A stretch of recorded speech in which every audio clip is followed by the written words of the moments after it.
guys, welcome back to my channel. My name is Dana, and on this channel it's all about SMS beauty, which is skincare, makeup, sunscreen, you know the drill. Today we're doing the middle one. It's actually one of the first videos that I ever did for this channel, which is all about tubing mascara. I love sunscreen, I love skincare, and I love tubing mascara.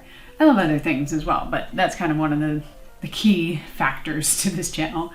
So today I'm testing out, I guess I'm gonna say 6, but there's a caveat there, but about 6 new-ish mascaras. And I think they might all be relatively new with a few exceptions. But the whole point is that I've either never reviewed them on my channel or, like I just said, they are new. So I'm gonna jump into that. I do the application on each eye. So I break it up by doing like one eye with one mascara and one eye with the other, because otherwise my eyes would die and I would have to wash so many times that like this eye was already getting pretty red. So that's what I do, and I will let you know which one of course I'm using and tell you my thoughts on it. So let's just jump on in and go over these mascaras. Okay, our first two that we have are the Ulta Beauty Lash Flash and the Clinique High Impact Zero Gravity Mascara.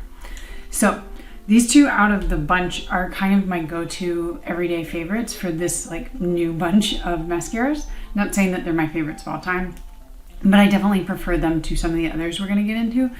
I think if you really just want like a traditional kind of mascara wand, the bristles, the like dryness, I think you're gonna go with this Clinique one. So when applying the Clinique one, it's much drier of a formula. It also has the natural bristle wand, so no plastics. And it does have that kind of curve shape, which really helps you get into the corner of your eye. I just find it to be the most like natural type of mascara. Like if you picked it up and you didn't know it was tubing, you wouldn't like suspect it. It would just feel like a natural mascara.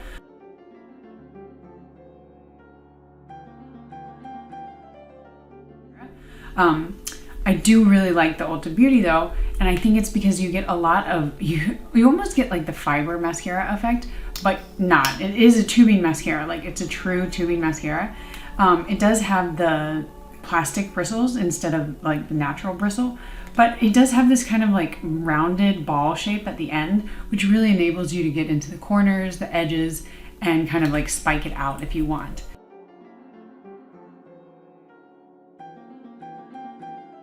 I think they're definitely made for different preferences, but out of the two, like if you know you like the natural bristle, you'll definitely like this one. If you're not as big of a fan of that and you don't mind, but you really want that like long wispy definition, then I think the Ulta one is gonna be the one for you. Now, their price range is much different. So if you're just going for cheapest, this one, the Ulta Beauty, it's very cheap, very affordable. You can get it at Ulta, of course. And I feel like nobody's talking about it, so it's always fun to find a new like drugstore mascara. Okay, next up we have the IT Cosmetics Hello Lashes and the SHEGLAM Long at Last. Very different, but I actually kind of find that they look similar when applied.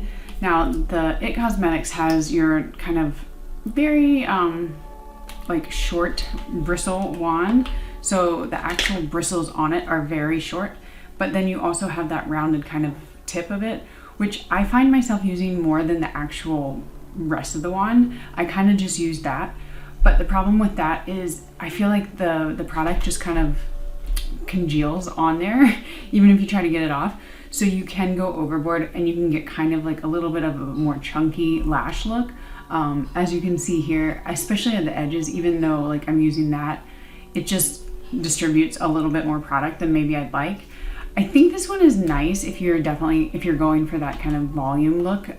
It does give definition as well, but not as much as some of the others.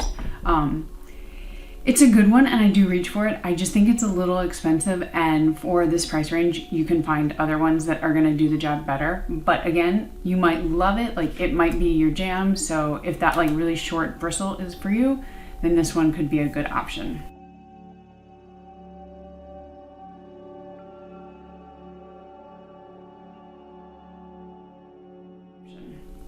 Now on the other hand, we have the SHEGLAM. This one you do have to order from Shein. I was gonna say Shein side. So that's from China, and it's gonna take a few weeks to get here typically.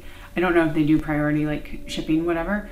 But it's like the cheapest. So very, very cheap, very affordable option. Gonna take a while to get here.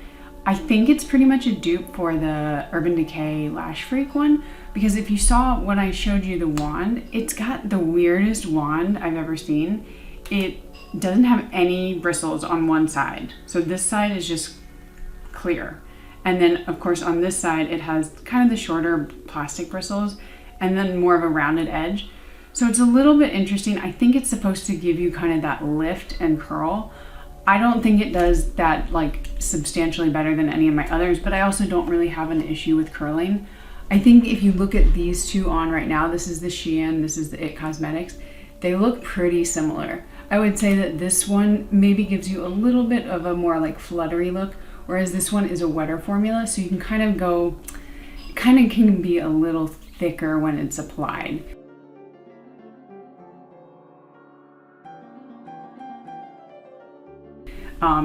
I have found that the main difference when I like something or when I don't, it's either because it's too wet or it's too dry. Both of these are kind of in the middle ground, but this one could veer on the side of being a little too wet. So that's them for ya. We'll move on to the next round.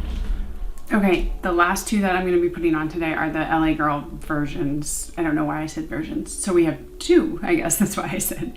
We have the Volumatic, and then this is the Plush Lash. That's hard to say.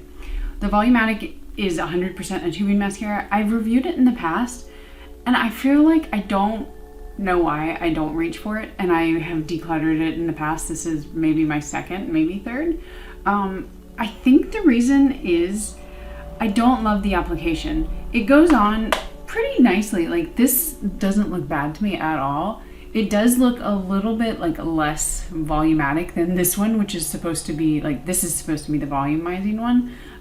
The Plush one is truly what it says. Like, it's plush. It's like very feathery, but also voluminous. But the Volumatic, I think it's the brush that I don't like. And I don't mind the rubber bristle brushes, but I do not like that one. It feels, I don't know, like very, you're gonna poke your eye out kind of thing. And it does give you pretty good volume. I would say like it's gonna give you more volume than definition.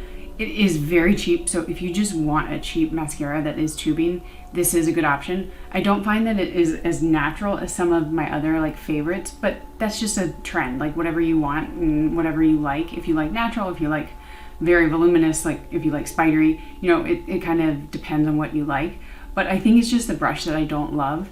That said, I don't hate it at all. Like, I will continue to use it. It's just not the one that I'm gonna reach for day in, day out. So it's a good option, but not my favorite. And now the Plush one is not a tubing mascara, sadly. It just had, I think the wording, the reason why I bought it is because like sometimes they use the wording that makes it sound like a tubing mascara. Now, I don't understand why companies make it like a hidden fact that it's a tubing mascara. Some are very forthright and will tell you like this is a tubing mascara. Others you just have to kind of figure it out. That's why I review all these mascaras. But this one made it sound like it was, and it's not. LA Girl is a great like cheap option for really good products, but this is not tubing, so that's that. All right, guys, so that was 6 of them, and I didn't mention that there was one other. And that's actually the one that I'm wearing right now. This is the Macstack Mascara. And the reason I didn't include it is because it's not at all tubing. There's no like misconception that it was or they're claiming it is and it's not.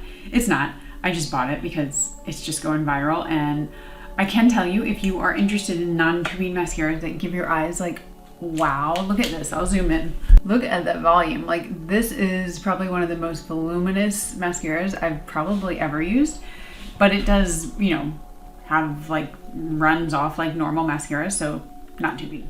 So that's what I'm wearing today, of course, and like I said, not tubing. But I did want to go over like a little bit more of my thoughts on these, and it's very hard to rank them. Just like if you saw my other massive, I think that's what I called it, like massive tubing mascara rundown. It's very hard to kind of say like this is my definite favorite. While I would say that like the Thrive is kind of consistently up there. I don't necessarily have a favorite from these 6. I actually really like the Plush mascara from LA Girl. Even though it's not a tubing mascara, it does really just give you that really like voluminous but soft look, which is something that I find a lot of mascaras don't really do as well. But in terms of the other 5 that are true tubing mascaras, like covering my face with this, why? One of my favorites is actually the Ulta Beauty. Like I said, this is a very cheap option.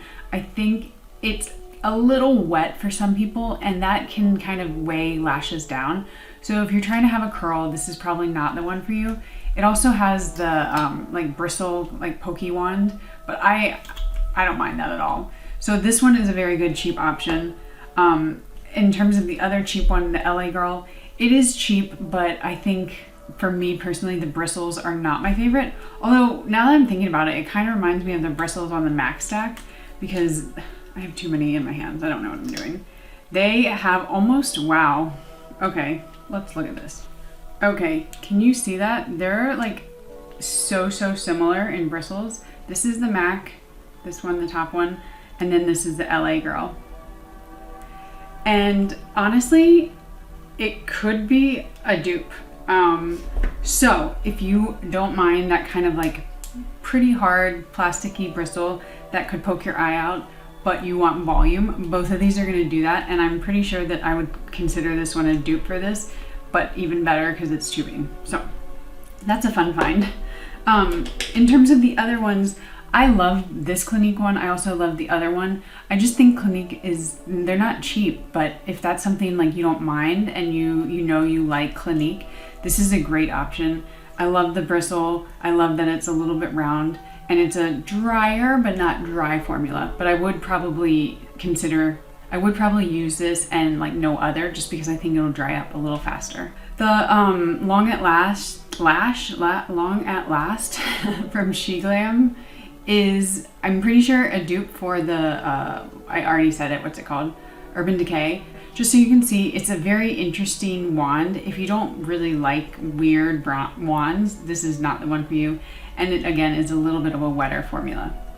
And then the last one, which, I don't know, I'm just not sold on the price of this because it is rather expensive.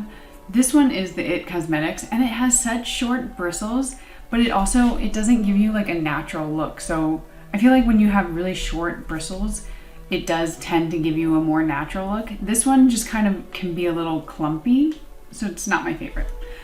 But I think that's about it. I hope this was helpful for you guys, and I hope that you enjoyed it. If you did enjoy it, please consider subscribing, liking, and doing all those things, and I'll see you guys in my next video. Bye!